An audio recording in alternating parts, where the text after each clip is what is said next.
my water just broke. I felt like things really intensified. She was right there and she was coming. It was an amazing feeling. I'm gonna cry just thinking about it. I could feel her head. We heard her cry. We were squeezing hands and she was screaming. I'm Bryn Hunt Palmer, and you're listening to The Birth Hour. This podcast is designed as a safe place to come together and share childbirth stories. Stick around and join us to hear informative and empowering birth journeys from all over the world. If you're new to the Birth Hour, you may not know that we have an online childbirth course that is evidence-based. It includes 12 modules that take you from your final weeks of pregnancy through obviously preparing for birth and then postpartum and feeding your baby as well.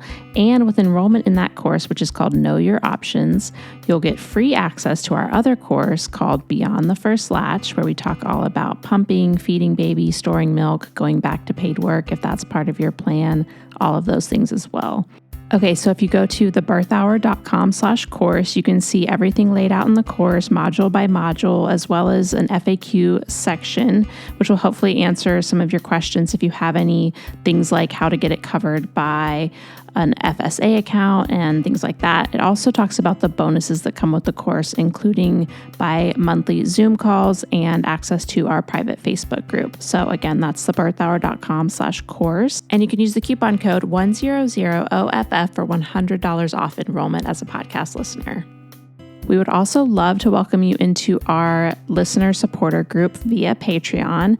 That's at patreon.com/birthhour. And by becoming a Patreon supporter, you get access to all of our archived episodes. This podcast launched in 2015, so we have over 800 episodes in the archives that are not in the main podcast feed. So you can get your fill of birth stories. And you'll also get access to our private Facebook group for Patreon members, which is a great place to honestly just to search the past posts to get answers to questions, but then of course to ask new questions, find community. It's a really, really great supportive group of people. So I highly recommend joining that. We would love to have you there. We also do monthly Zoom calls with our Patreon supporters, and you get an opportunity to enter your birth story via a different submission form than everyone else uses, and we choose 2 Patreon members each month to share their birth stories. So that is again at patreon.com/birthhour. Today's episode is brought to you by Air Doctor. Americans spend an average of 90% of their time indoors, but did you know that indoor air can be up to 100 times more polluted than outdoor air? You can breathe easy with Air Doctor, the award-winning air purifier that eliminates 99.99% of dangerous contaminants like allergens, viruses, smoke, gases, mold spores, and more. Air Doctor was voted Best Air Purifier by Newsweek, so it's no surprise that 98% of Air Doctor customers agree their home's air feels cleaner, safer, and healthier. Unlike other purifiers, Air Doctor captures invisible particles 100 times smaller than standard HEPA filters. We have air purifiers in our bedroom as well as the kids' bedrooms, and everyone has been sleeping better. I love how quiet the Air Doctor is. It's like the perfect amount of white noise. I would absolutely splurge on this for a nursery for baby. Like, get the cheap crib from IKEA and put your money towards this so that your baby has clean air in their nursery. We also have one in our living room, and I've noticed a huge difference after cooking and things like that. It just really clears the room really quickly. Head to airdoctorpro.com and use the promo code BIRTHHOUR to get up to $300 off today. Air Doctor comes with a 30-day money-back guarantee plus a 3-year warranty, which is an $84 value for free. You can get this exclusive podcast-only offer now at airdoctorpro.com, airdoctorpro.com, using the promo code BIRTHHOUR. Today's birth story guest is Jennifer, and she's going to share her experience giving birth in Ireland at a hospital, as well as her postpartum experience there. All right, let's hear from Jennifer. Hi, Jennifer. Welcome to the Birth Hour. Thank you for coming on the podcast. Hi, thanks so much for having me. It's brilliant. I'm delighted to be on. Awesome. All right. Well, before we get to your story, will you tell listeners a little bit about you and your family? Sure. My name is Jennifer, and I currently live in Dublin, Ireland. I've been living here for about 13 years now. I have a husband, Kieran, and then we have 2 kids, Roisin and Donica. Roisin is 6.5, and Donica is 17 months. So the story I'll be telling today is Roisin's story. All right. Well, let's go ahead and go back to pregnancy, finding out you're pregnant. Anything you want to share there? Yeah. So I met my husband in 2011 in Australia, and we wanted to stay together. So we decided to move to Ireland because that was the country that was the easiest for us to, for me to get a visa without us getting married straight away. So we got married about 4 years later, and on our 1-year wedding anniversary, we went on holiday to Italy, and then we were going to be meeting up with my twin sister and my best friend at the second half of that holiday. And I had told him at the very start of us dating that I kind of had a timeline in my mind of when I would want to start thinking about having a family, and I didn't want to be, a super old mom in my own mind, I suppose. And so he knew that I was very much family orientated, that I wanted kids. And so on our 1-year wedding anniversary, I said to him that I think that we should maybe start trying. And he was pretty on the fence about it. I think in his own mind, he probably would have wanted to wait a little bit longer, but he went along with it. He was like, okay, sure, let's go for it and we'll see how we get on. And so we started trying. And then 3 days later, we met up with my sister and my friend. And my best friend at the time, she was like, Jen, like do the math. You can't be getting pregnant now, because if you get pregnant straight away, you'll be missing our other best friend's wedding, which was going to be like 10 months down the line. And I was like, you know what? I hadn't even thought of that. And then sure enough, I was pregnant the first go. So, and we stopped trying literally that day. And I was like, oh, you're right. We can't miss the wedding. And then, straight away. So it was a first try for us. So we were very lucky. Yeah. Yeah. Okay. So then how was your pregnancy? The pregnancy overall, it might be actually better if I maybe explain a bit how the Irish medical system works here. Yes, that would be great. Yeah, because it is very different. And I'm not very clued in how the United States works, because I've not had babies there, but I have siblings with children. So I know a bit about it. But here, it's a socialist medical system. So there's kind of 3 different options you have when you get pregnant and when you want to give birth. You can go what's called fully public, meaning it's completely free. It's included, obviously, for any woman avails of it. You have your choice to have that birth in a hospital or with a midwife. And then there's another option called semi-private or private. And those are paid births, I guess. Not very much for if your choice was to go semi-private, which is what we ended up doing. You pay €1,200. And basically what that means for you is that when you arrive to the hospital to go to any of your antenatal appointments, you will always be seen by the same obstetrician, or here they're called consultants. So you'd see the same consultant every appointment, and then you kind of have like a plan in place with them, which I think would probably be more typical of like an American birth. You have your medical team. Whereas if you go public, when you go to the hospital for your antenatal appointment, that is just, you're sent your appointment time in the post. You arrive and you'll be seen by any number of consultants that will be there on the day. And they're different consultants than the consultants that work in the private side of it as well. So if you have like a strict idea of what your birth might want to be like, I was under the impression that it would be better to go semi-private. And if you go fully private, I think it's like €3,000 you pay in total. And your consultant that you have every day at every appointment is also the consultant that is pretty much guaranteed to deliver you. So they will be on call when your time comes around. Oh, okay. So almost more like a home birth midwife here, where they're really dedicated to being there for your birth. Yeah, kind of. And and this is all hospital based. Yeah, exactly. But right. Yeah, very rare to have a doctor that's just like on call for you during your window.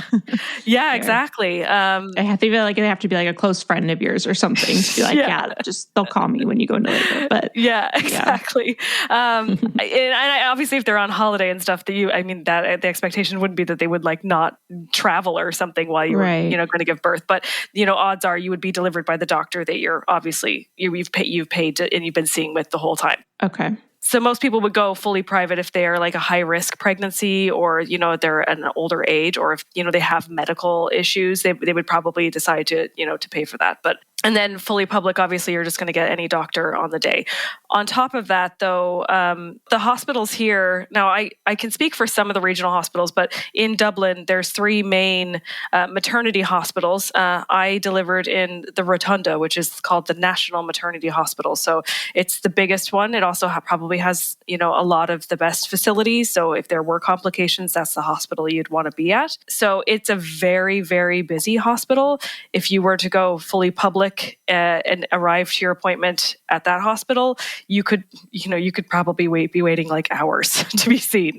So there's a lot of like things to weigh up in terms of like which you decide to go for, but it's nice to have options, but kind of stressful to like make a pros and cons list or something. Exactly. It's so funny because I don't think people really think about it think about it so intensely. I mean, here it's just kind of accepted. Like those are the options, Yeah. And you probably just kind of like do what your friends did or something. Exactly. Like that. Yeah. You can have home births as well. And there's another thing here called MLU, which is a midwifery-led unit. Both of those are also, fully free they're included obviously in your tax dollars. But with those, the MLU units, there's only, I believe at the moment, 5 in the country. And you have to qualify for them. And they're physical units attached to the hospital, but they're only staffed by midwives.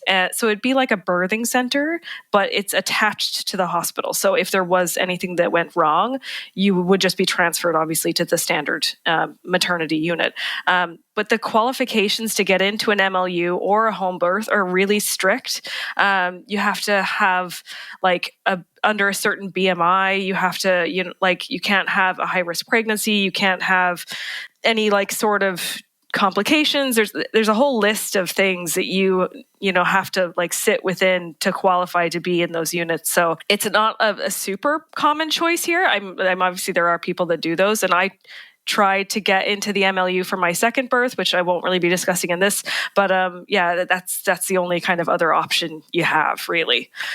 So very, very different, but that at least there's a bit of an understanding there. So when I kind of tell the story, it makes a bit more sense. Yeah, definitely. Yeah. So we went for semi-private, mostly because I thought that was going to give us a bit better direction. I had a lot of ideas about what I wanted my birth to be like, and I decided to do hypnobirthing and that kind of thing. So we opted for the semi-private, which was lovely. My consultant that I met with every day, he was fabulous. Didn't really have any issues in pregnancy, but here, when you find out you're pregnant, you have to make an appointment with your GP, and that GP then verifies the pregnancy. And then they ask you where you want to give birth. And then you get a letter in the post, any number of weeks later, to say when your first appointment is going to be. In this case, my first appointment was 13 weeks, which is insane. Oh gosh, yeah. Here we're complaining about 9 weeks. So yeah, that's a long time. Yeah. And that's completely standard. I don't think they'd even really give you an appointment before 11 weeks. Okay. So some women decide to, go to these private ultrasound clinics to get an ultrasound earlier, but ultimately you don't really get seen at all prior to, say, 11 weeks onwards. So there was kind of the first trimester I spent feeling like imposter syndrome a bit, because I knew I was pregnant, but because I hadn't seen it, I hadn't heard a heartbeat. It was really hard for me to kind of connect with it in a way, not in a necessarily a bad way, but it was just very different. It was hard to get into the mindset when I just kind of felt what if I'm not actually pregnant or something? Because it was just the urine test that I had at the GP even. So I had almost no symptoms in my first trimester other than being incredibly tired.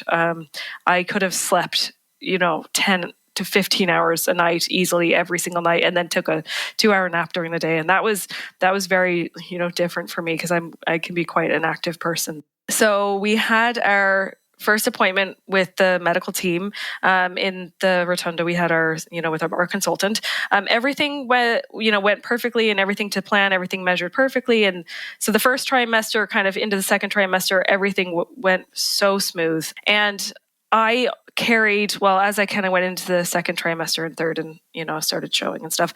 It ended up being that my daughter at the time, I didn't know, we opted not to find out what we were having, but she was just very small, and she was always consistently measuring very small. I think for the entire pregnancy, she measured in like the 5th centile, or the 15th, between the 9th and the 15th, every appointment we went to.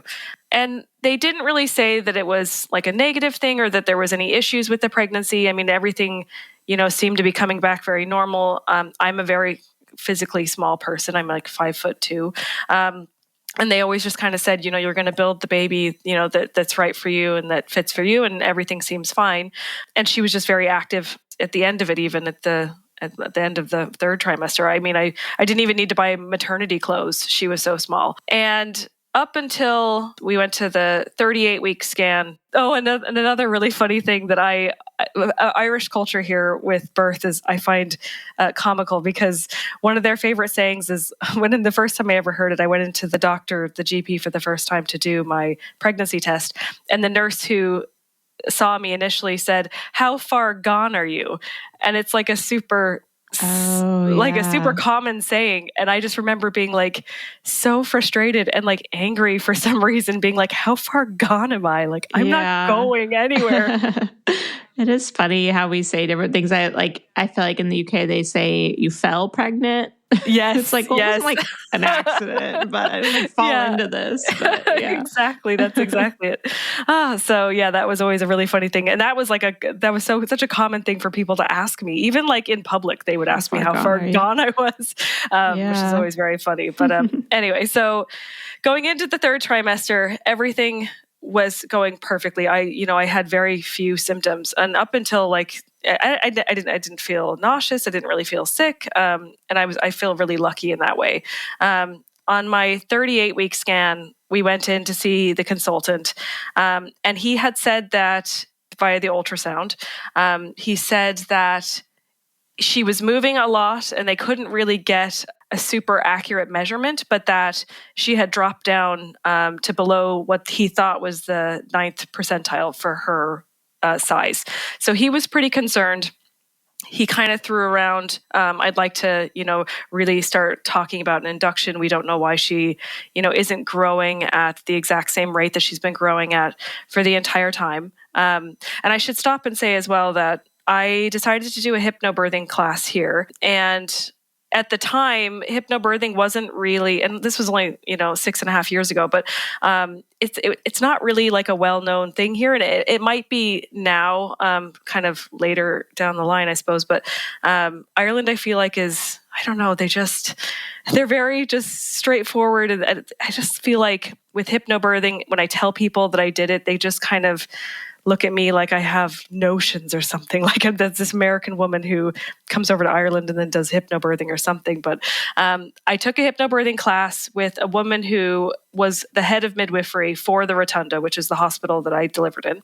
And she actually ended up writing a lot of policies to help further different pain management techniques for the midwives that delivered there. So she was just unbelievable. It was a 4-day course that me and my husband did.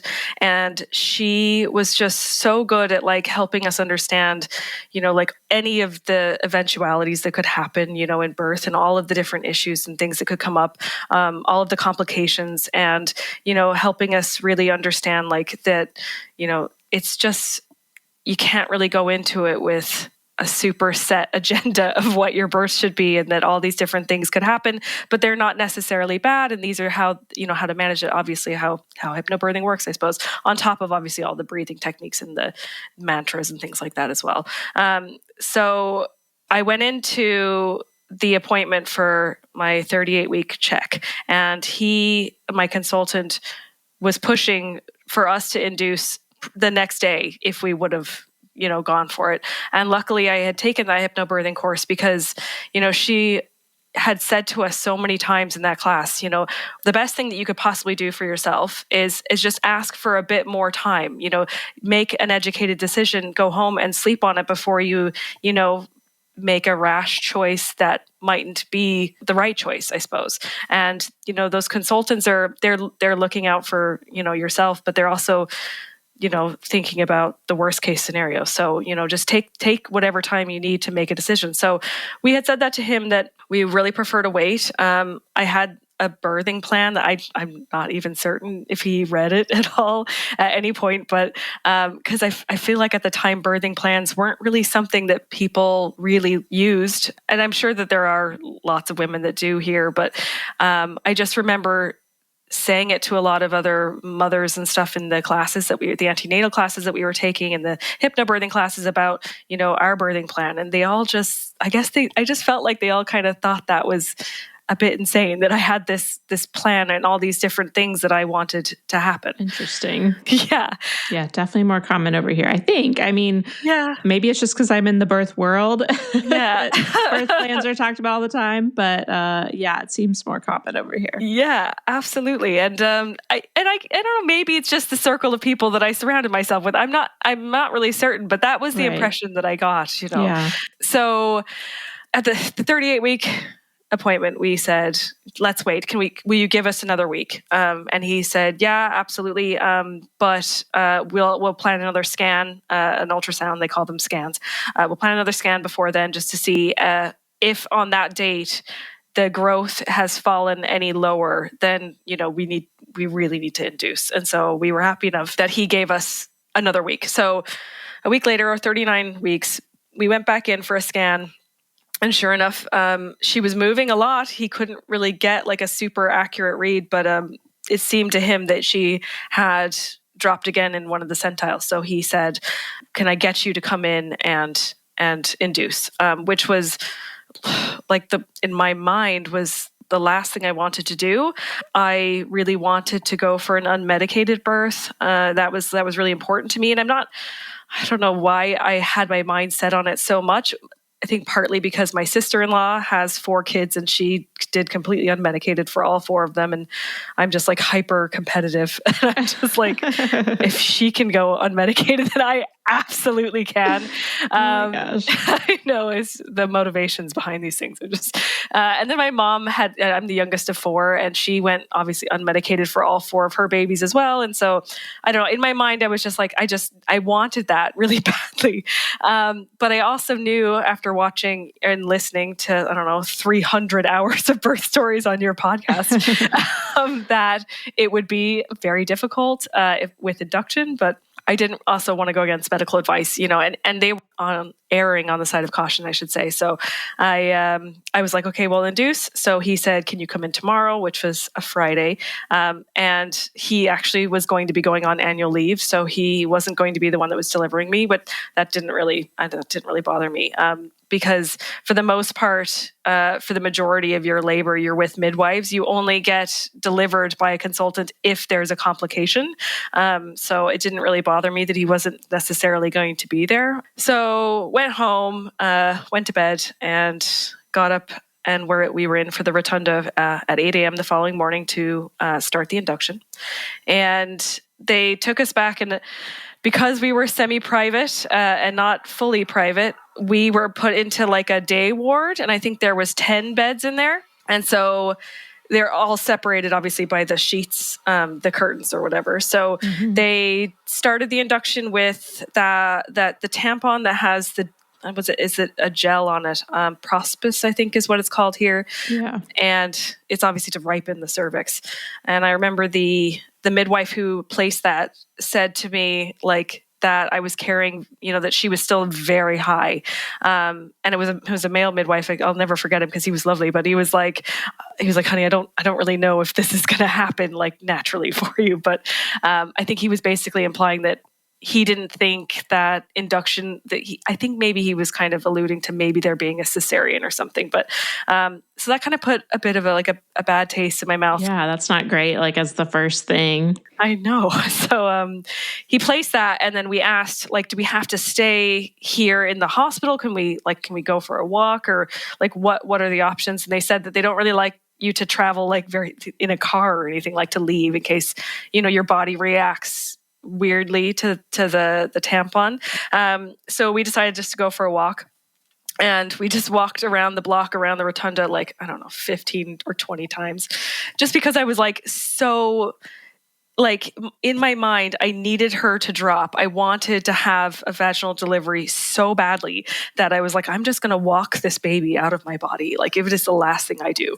So my poor husband, I just dragged him around the block like so many times. And in where the rotunda is, it's not really even that nice of an area of Dublin, particularly. Like it's not even a particularly scenic area. I mean, there's a little park and stuff around there, but it's not that nice. So it wasn't the nicest of experiences, I should say. So they said that we were going to have that place for 24 hours. And then we would have to find out then the following day what the next course of action was going to be.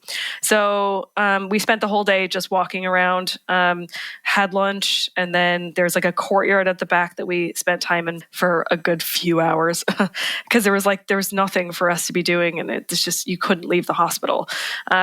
So the visiting hours at the hospital are 7 a.m. to 7 p.m. and it is strict regardless of the fact that like you're alone and you're, being induced. So my husband was told to leave at 7 and I was put into like a labor ward that's like pre-labor ward, and it had 8 women in it, and we were all in different stages of induction and labor. And I don't know like what is that typical in the United States, or do you have a private room during this part of it? I think for most people, it's a private room. Like some people have to go through like a triage situation, but it's not for very long. Yeah. And if you're in active labor or if you're getting an induction, you're typically in a private room. But I know that is less common. Internationally. Yeah. I think obviously because it's socialist, like they don't have the space to have loads of private rooms, you're not paying for it. So it's just so, it was a very odd experience that whole night. So I had to go back to this bed separated by sheets, and there's 4 women directly across from me. And then there's one woman to my left and 2 to my right. The woman to my left was in, I would say, active labor for like the whole, like the whole evening pretty much. And I was listening to her. I had my, headphones in. I'm listening to my mantras, and my husband's not there. I have to, be there by myself.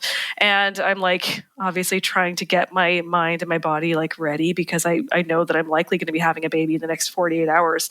And the woman next to me, her labor was really ramping up, and I could tell because I could easily hear her contractions, like because she was moaning and like struggling. And she had been asking for an epidural for ages, but they kept telling her that she wasn't far enough along to go into the birthing suites. And they even sent her husband home. They were like, "This isn't going to happen anytime soon. Like we actually need you to leave." And so he went home, and I was laying there, and at some point I started myself actually timing her contractions because I was getting like really invested in her and what she was going through by herself even.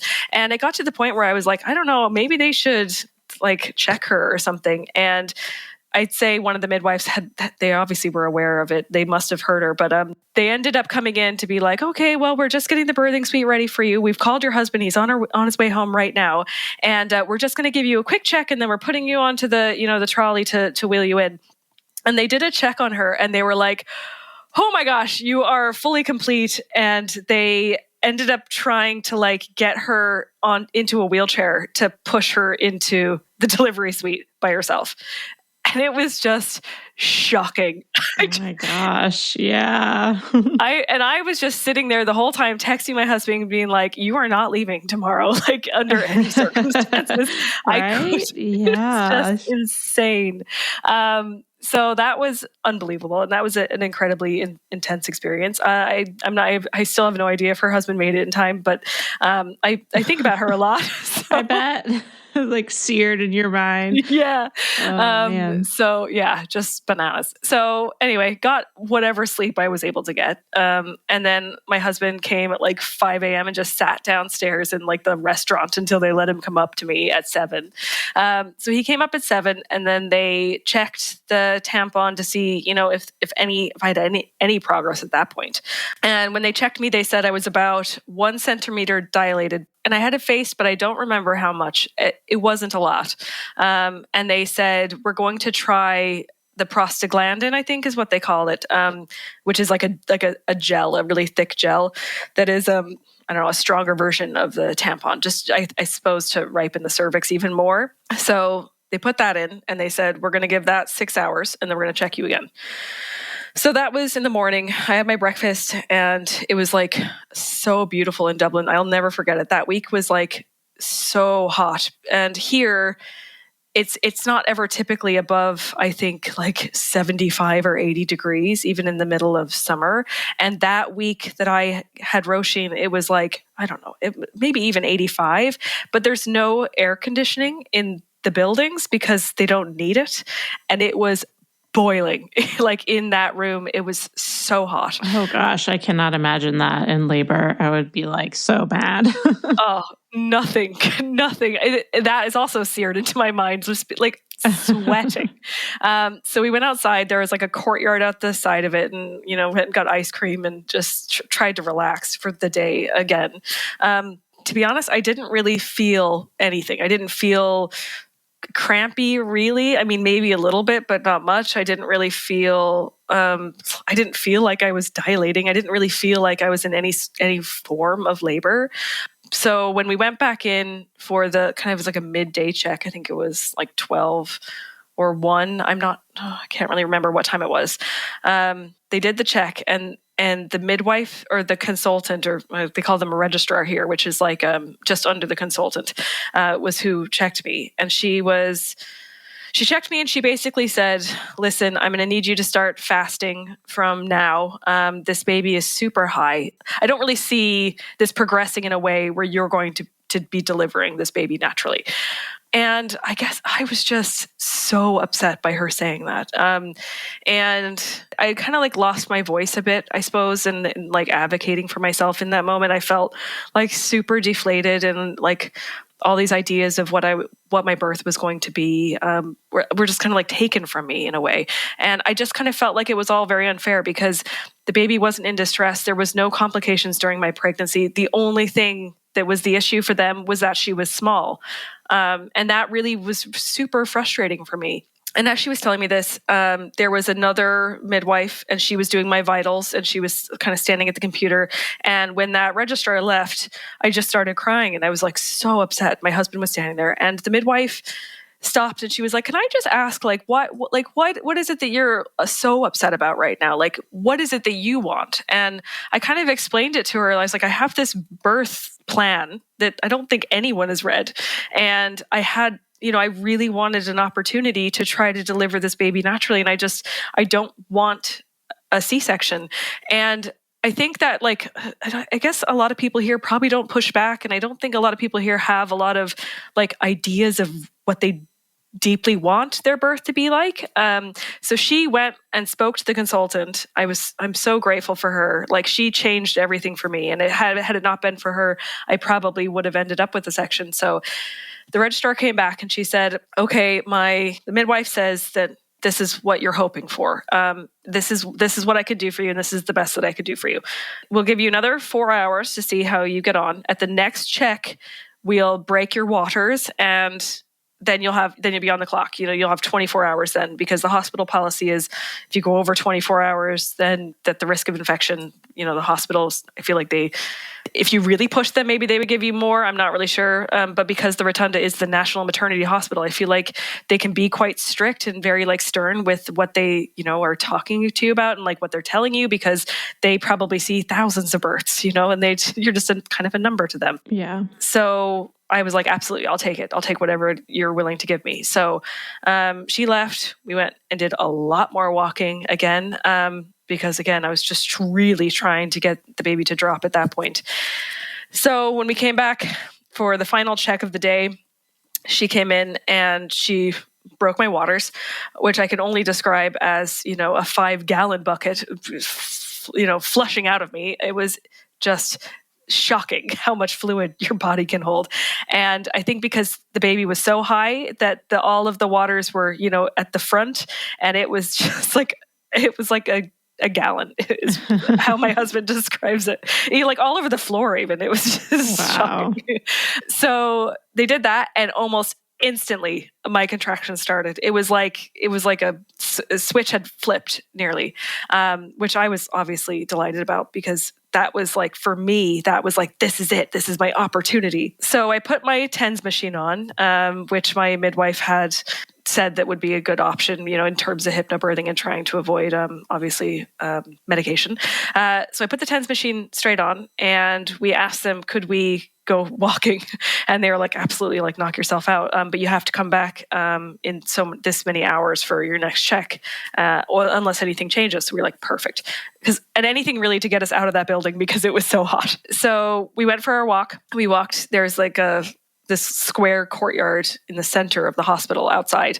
And I walked around that square, like, again, I don't know, maybe for an hour and a half straight.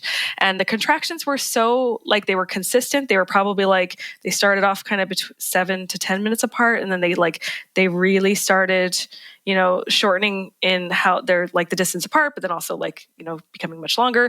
But they were so manageable for me. And I just remember thinking like, if these are contractions, like I am nailing this. Like I am absolutely going to dominate this birth, and I don't need medication. And I kept saying that to my husband. I'm using my TENS machine and I'm like rocking it. I was just like in my zone. I was so like excited and like prepared, and like I was just so ready. So by the time we got back up to do the next, my vitals check and stuff, they said they weren't going to do an actual check on me. I don't really know why they decided not to check if I was dilating, or I have no idea. They just didn't. So we arrived into the room, and I sat on my birthing ball, and I probably just bounced on that birthing ball for like another hour and a half. And at that point, my husband just sat on the bed, and him and I remember this as being like such a special time for him and I, because I was in such a good mood, and I just felt like the pain was just so manageable for me. And I was just so happy to be on a path that I thought was going to give me, this perfect birth. And like we were joking around, and he's like doing, timing all the contractions on this app on the phone. And it got to the point where they were about 2.5 to 3 minutes apart. And again, like they were painful, but they weren't that bad. I'll never forget that time being like so magical for us, and bringing us together and making us feel like, there's this, we're getting there, we're doing it. Common goal and working together. I feel like it's the best way to start parenthood, is that kind of bond of getting it together. Yeah, it was really special. And it got to, I'd say my contractions were about 2.5 minutes apart. And at that point, the midwives were in and out to us all, kind of every 15 to 20 minutes to kind of see how things were going.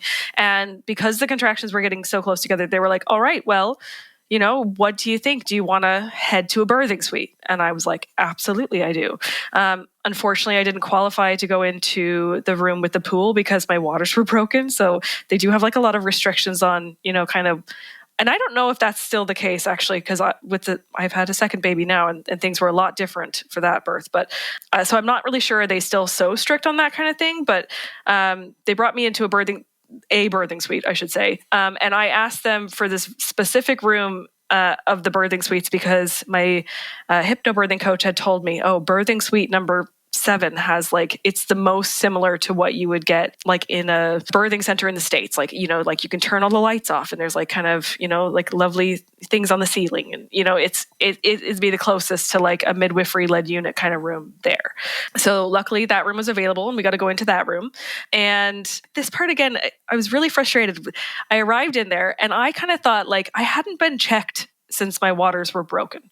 So I didn't really know how far I was. And I kind of was really hoping, I just felt like I wanted to know. And the midwife that was there, that was going to be my midwife for the evening, she was like, no, we don't typically check this early into like your active labor. And I don't know, was she trying to manage me? I'm not really sure. I reached out to my hypnobirthing coach after I had Roisin, and I ended up going in and telling my story at a few of the different courses that she teaches to kind of, help people understand like the different, like what my decisions, were able to do for me as I got through the process.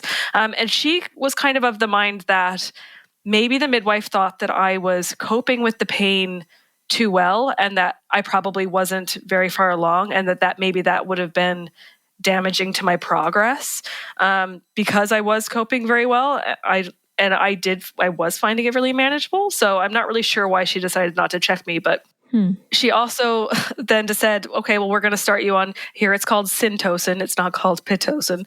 It's the same thing, I imagine, which is the synthetic oxytocin. So they just call it the drip. So she was like, we're going to, which is very ominous, I suppose. She was like, we're going to start you on the drip. And again, I was just so upset about that because that was the last thing I wanted. And I had thought, like, I'm very much in active labor. My contractions are consistent. I didn't understand, why wasn't I going to try this for a while and then see how I get on? And then, if I'm not progressing then at a certain rate, why then wouldn't they elect to do the Syntocin? I just think it's a control thing for them. I'm not really sure. But they only have so many birthing suites, and I'm sure that it's like, we gotta get you out or something. I'm not really sure. So she said, we're going to start you on Syntocin. And at this point, it was paired with, I really want this baby out and I really want to just be done with this process. So maybe I'll just let them have this win, So they put the drip in, and then they hooked up the fetal monitor, which another thing that I was pretty upset about, because I was like, I want to be able to move around a lot. And I didn't want this big fetal monitor to be like wrapped around my belly and me to be like stuck in this bed. Again, I don't really feel like it wasn't really explained to me that I had a choice in that matter. So first baby, I guess I just said, yeah, grand, like we'll put the monitor on. And so I spent the majority of the labor, in fact, all of the labor, on the bed, instead of being able to like walk around and bounce on the ball and do all these different things like I had really wanted to do and what I had learned about in hypnobirthing as like techniques for pain management. So she puts on the Syntocin. I have the fetal monitor on, and I'm laying in the bed. My husband's there, and she started, like it goes up, and I can't remember how many increments the dosages. And it went from, being incredibly manageable to like a lot in a very short amount of time. And I don't know, or maybe it was just my recollection of that, but I just remember it being like, this is very manageable. And then I'd say we got about an hour into it. I don't remember what level we got to in the process of her, increasing the dosage. But at one point, she was going on her lunch break. So she was being relieved by another midwife for an hour. So as she leaves, and I'm at this point, all I have is my TENS machine on, and my husband. And I was just feeling really out of control. Like I just couldn't cope. And the new midwife comes in, and the second she walks in, she's like, oh, you look like you're in a lot of pain. Like, would you like the gas and air? And I was like, absolutely, I would like that. My husband was angry about that because part of my birth plan was like, do not offer pain management unless requested, because the second something is mentioned to you, like you're going to jump on that in like the height of your, pain. But to be honest, I was so happy that I did take that gas and air, because it was just... it really made such a huge impact for me. It just really took the edge off. So I had the gas and air, and it's not really like a face mask. It's like a thing that you put into your mouth. I don't know what it's like there in the States, but it's like, so you're just like, I don't know, sucking in through your mouth. And so I have the gas and air in one hand, and I'm like breathing in as hard as I can. And I have my TENS machine controls in my left hand. And I'm going, I don't know how long I was with this midwife doing this. And I accidentally at one point turned off my TENS machine, and I thought that it had run out of batteries. And so I'm like, my labor is really ramping up. I'm just on the brink of not being able to cope with the pain, except the gas and air. And then I accidentally turned my TENS machine off, and I pull my gas and air out, and I tell Kieran, I was like, oh my God, Kieran, it's broken. I broke the thing. It's running out of batteries. And I'm like losing my life. And this poor midwife, she's like, oh, you don't have back labor. You don't need a TENS machine. And I was like, it was like I was possessed. I was like, don't you tell me what I need. Excuse me. I actually found her after I gave birth and apologized because I felt so bad because I screamed at her that she didn't need to tell me what I needed. Oh, bless her heart. And then she was like, do you want to try some pressure in the foot rub? And I was like, I don't want you to talk to me right now. I was just so angry with her. So I get my husband fixed my TENS machine by, turning it back on, and I go back into like my gas and air mode, and my other midwife comes back. This one leaves, and she comes back and she sees that I am like in the thick of it. Like I was just, and I don't know how useful this will be for people as an analogy, but the only way I can describe this period to people is the pain was so intense. It was as if I was mortally wounded and I am dying, and I'm going through the absolute euphoria of not contracting because for some reason, every time the contractions, I'd have a break, I just felt like almost high. And it's probably the gas and air, but it was like I felt so good. And then I felt so bad. So it was like I'm going through euphoria of like death is coming, and the worst pain I've ever felt in my entire life is the only way I can describe it. And it was in that moment that my husband was like, he was like looking at the machine. The Syntocin was turned up to the full dose, and he was like, can we not turn this off yet? And the midwife was like, you know what, we'll check you, and we'll turn this off. You really seem like you're there. And at this point I was no longer like, I couldn't even speak. It was just so bad. So she checks me, and this is the first time I've been checked now for this entire day, mind you. She goes, now Jennifer, you're doing so good. You are at 4 centimeters. And I lost man. So mad. I was so mad. I ripped my gas and air out of my mouth, and I go to Kieran, what did she say? And he was like, he just goes, I didn't hear her. I didn't quite hear her. Smart. And in that moment, I closed my eyes. I grabbed, I had my gas and air, my TENS machine, and I was so angry with the very idea, the very notion that I could be only at 4 centimeters, that I shut them all out. I stopped responding to anything anyone would say to me because I hated them, all of them in this moment. And I closed my eyes and I just like willed the baby down my body. All I could think of is I am like visualizing the baby in my body and what it would look like if it was moving down with every contraction. And then, so all of a sudden, it's like the contractions were all on top of each other. It was almost like I as if there was no break and I couldn't even breathe. And I pulled the gas and air out, and this was like only minutes after her telling me that I was at 4 centimeters. And I said to Kieran, I was like, I can't do this anymore. This is the worst pain. I just like have them cut it out of me. I don't care. And he was like, to the midwife, bless him, because of our hypnobirthing class, he was like, I don't want to like tell you guys how to do your job or anything, but like this sounds like transition. And it was like she didn't believe him, but he just saw this change in me in this moment. He just knew.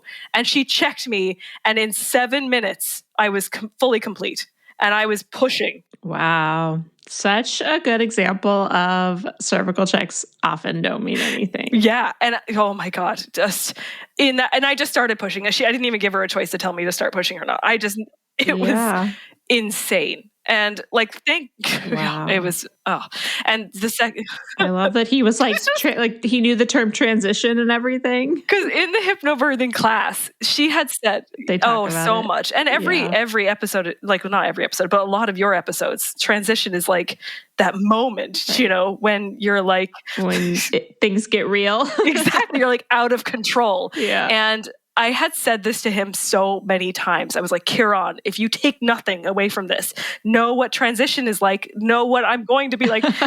Wow. Bless him. Oh, so good foresight there. Yeah. I don't know. Maybe I just know my body. So it was just insane. Yeah. So Awesome. I started pushing, and I like, they're like trying to coach me, but the contractions were so intense that like at this point I was like, I didn't even know what I was doing. Like I was just like so tense, trying my best and like trying to follow what they were saying to me, but I was in so much pain that I couldn't really like listen to what they were saying. And then I started feeling kind of sick, so they took the gas and air off me, and I was like, well, without that, like, what's the point? Like, this was so difficult. And all of a sudden, the fetal heart monitor lost her heart rate, and then her heart rate started dropping. So they could tell that she was in distress. And I was pushing for, I don't know, maybe 3 contractions. And they were saying to me, like, you really need to get this baby out. Like, her heart rate was dropping, and they kept like missing where her heartbeat was, and they like kept finding it again, but then it seemed like she was in more distress. And so then all of a sudden, obviously there was a conversation had between midwives as I'm pushing that that they're going to have to get this baby out, it's as quick as possible. And Kieran is standing there, and he's like, well, this doesn't seem great. All of the lights turn on because we'd had them all turned off, and we had like spa music on and like our little diffuser thing of like lavender smell, and all the lights turn on. A team of doctors rush in, and Kieran was like, holy mackerel, like this is a lot of people all at once. And in this moment, I don't even really remember this. And he kind of has to like tell me what happened. But so they're telling me to push. He's like screaming in my ear, like push, because he can tell that they're having a conversation across the room about what he imagined to be something along the lines of forceps. And he was like, well, that's not great. So then the doctor was like, well, we might have to do an episiotomy. And he was like, let's not throw around the E word, because again, he knew that like I didn't want one if possible. And also I didn't have an epidural. So I was like, I don't want to do that. And he was like, don't do the episiotomy. And they did what they call here a kiwi. I don't know what they call them there, but it's like a little tiny suction cup. Was it like the vacuum suction? Oh yeah, maybe. I'm not, to be honest, in that moment. Right. You're like, a kiwi, whatever, get the baby out.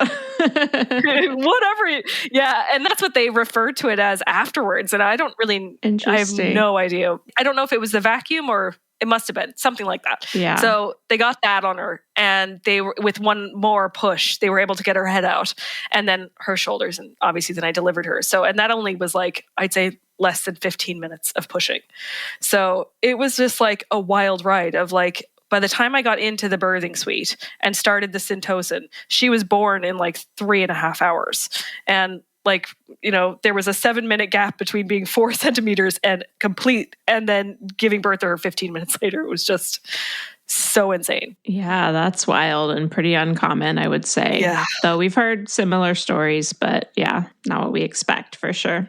My second was very similar, ironically. Okay. So you have a standard for you. Yeah. And it was the same with, not being very far along, and then, dilating a lot in the very last minute. Yeah. So apparently that's just how I am. But so unfortunately we weren't able to do delayed cord clamping because she was in distress. They put her on my chest.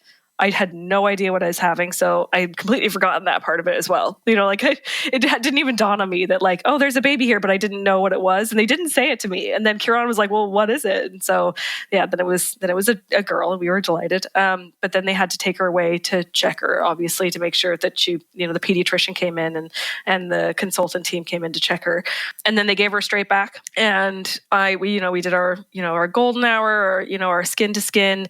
She latched within I probably had her on my chest for maybe 15 minutes. And then one of the midwives said, do you want to try breastfeeding? And I was like, absolutely. So she latched almost straight away.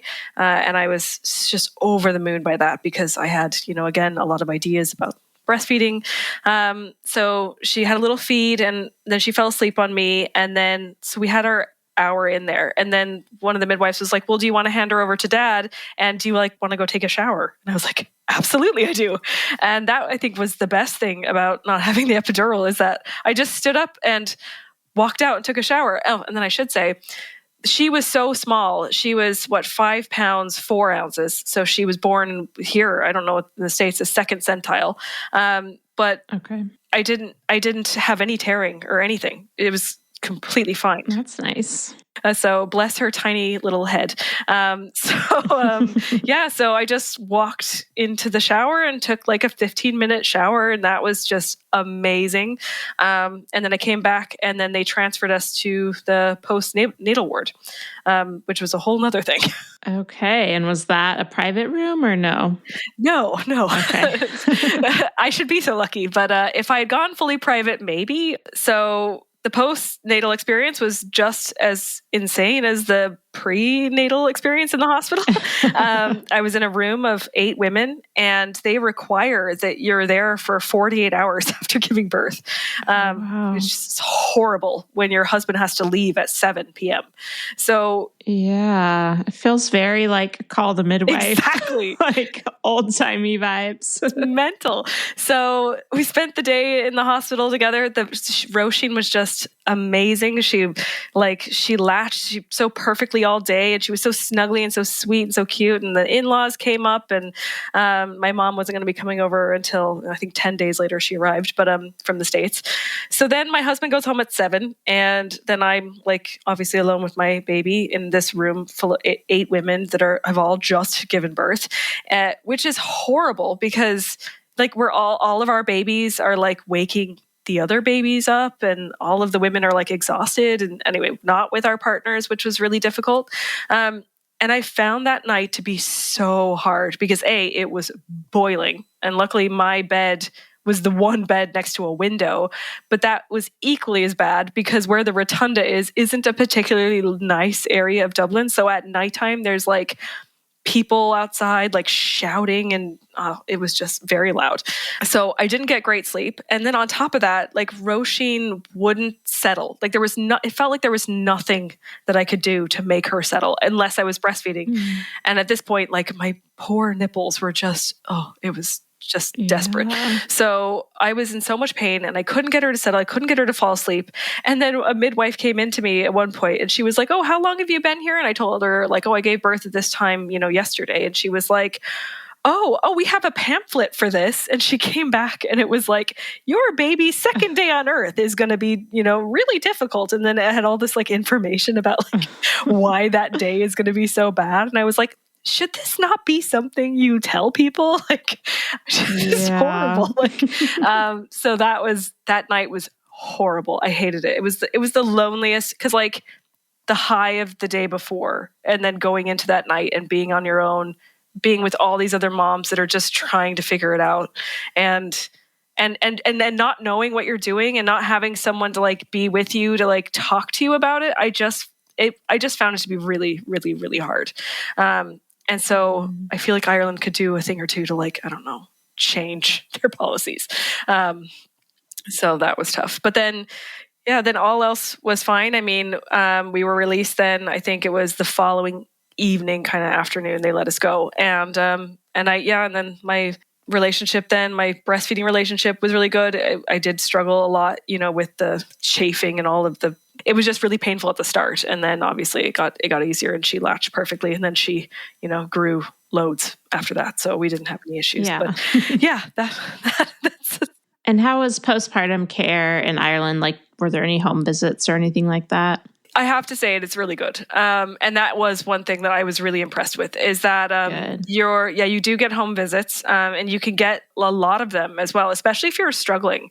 As well, nice. All of your antenatal classes are included, like they're free of charge. You can take any number of classes. I did a breastfeeding class. And then you have what's called a public health nurse. And they're assigned specifically to you. They're local to your region, and you can just call them anytime you want.